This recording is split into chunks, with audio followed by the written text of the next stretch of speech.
Hello everybody, welcome back to the channel. It's good to see you. If you're new around here, I'm Stuart McLachlan, but you can call me that guy in the Firebird. It's been a while since I've done one of these face-to-camera videos. So far this year, you may have seen some of the movie reviews I've done. I did an update to the closure of the world of Top Gear, and that video did really well. It's had, at the time of recording, just over 250,000 views. Does that count as a viral video? I think it probably does, considering that I have just over 1,000 subscribers, and I'm very grateful for that. Today I'm going to pick up my Firebird from an exhaust specialist near Southampton. For a while now I've been having some difficulties with the catalytic converter. Let me just rewind a little bit and let you know what's been happening. I was first aware of a problem when I noticed a rattling sound coming from the exhaust. What had happened is that the internal components of the catalytic converter, which is a series of deadening materials and precious metals, some of those materials had broken up and they were rattling around, causing the sound. So I thought, okay, I need to get that fixed. But, you know, life got in the way and I didn't get onto it straight away. And then the sound stopped. The rattling had gone. However, I did notice a decrease in the performance of the vehicle. Getting up to speed was taking longer, the car was juddering, that sort of thing. Which leads me to believe that the catalytic converter is actually empty. It's just a hollow tube now, not doing anything. And the O2 sensors are reflecting that and sending that data to the car's ECU, which is why the performance is what it is. That's my theory anyway. I'm going to pick up the car because I've had a new cat fitted. This is a universal system, but it's a good quality one. It's stainless steel, it's made by Powerflow, a very respected brand. So we'll see what they say, and I'll give you an update when I know more.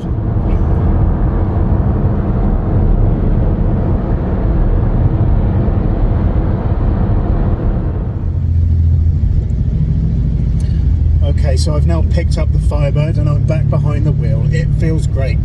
It's a beautiful sunny day here in the south of England. Great day for a drive. First impressions, the car does seem to be performing better. So putting the new cat in, well, I know that putting the new cat in would have made a huge difference because they showed me the old one after they'd removed it. They'd cut it away and it was completely hollow. So all of those precious metals and deadening materials and other things you find in a catalytic converter were gone. They had completely blown through.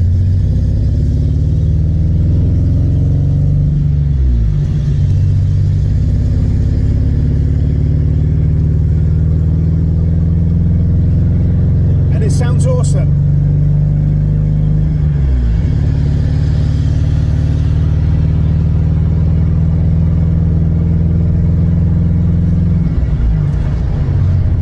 Nothing quite like it.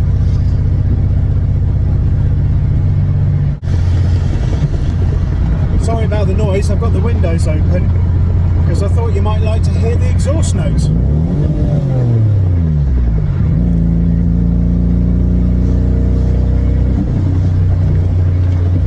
Sounds great. Big improvement. I'm very happy. David, if you're watching this, thank you for giving me a lift. Would have been awkward otherwise. I would have had to go on public transport, you know, and perish the thought.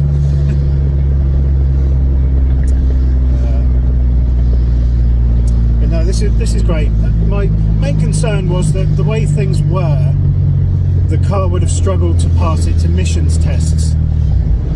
In the UK we have an annual test of our vehicles to make sure they're roadworthy, and the emissions are tested, and I suspect it would have failed with the catalytic converter being the way it was.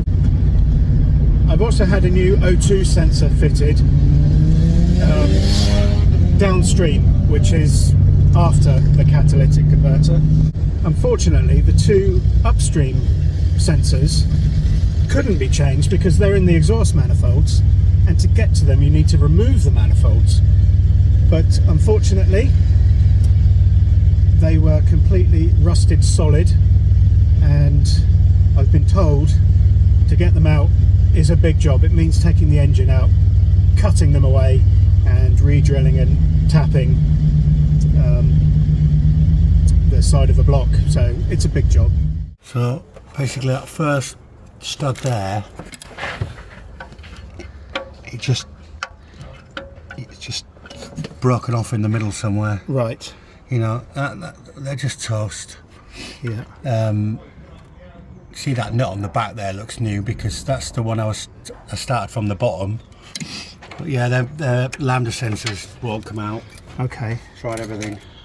Yeah, as I say, it's probably never been off in its life. No. So, both them ramp manifolds, even that EGR pipe there, looks like it won't come off. You know what I mean? It's I didn't want to try it and then break it. Yeah, of course. So, but to get to them studs to drill them out, it's going to be an engine out job. Oh, okay. It's quite a major job then. Yeah. But the main thing is we've got a working Cat.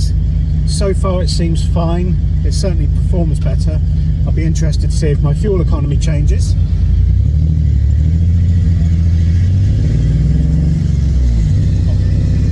It sounds great.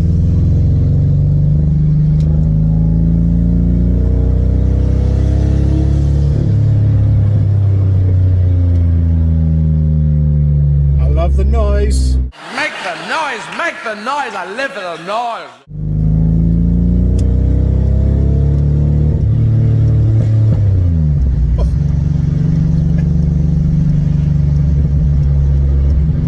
People have said to me, why do you drive an American car? It's ridiculous. You probably spend way too much money on fuel. And yeah, maybe I do. But it's all about miles per gallon.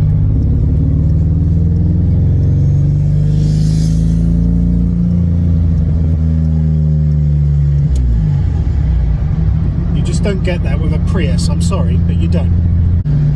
I'm going to wrap things up there. Thank you for watching the video. I hope you've enjoyed it. I hope you learned something.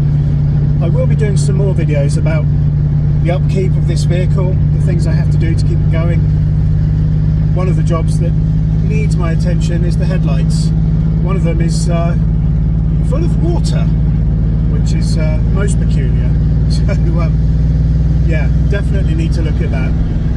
Lots of show videos coming up. Wheels Day is happening very soon, so I'm looking forward to sharing that with you. Thank you for your time, I appreciate it, and please leave a comment below if you feel inclined to do so. Take care. I'm Stuart McLachlan, but you can call me that guy in the Firebird.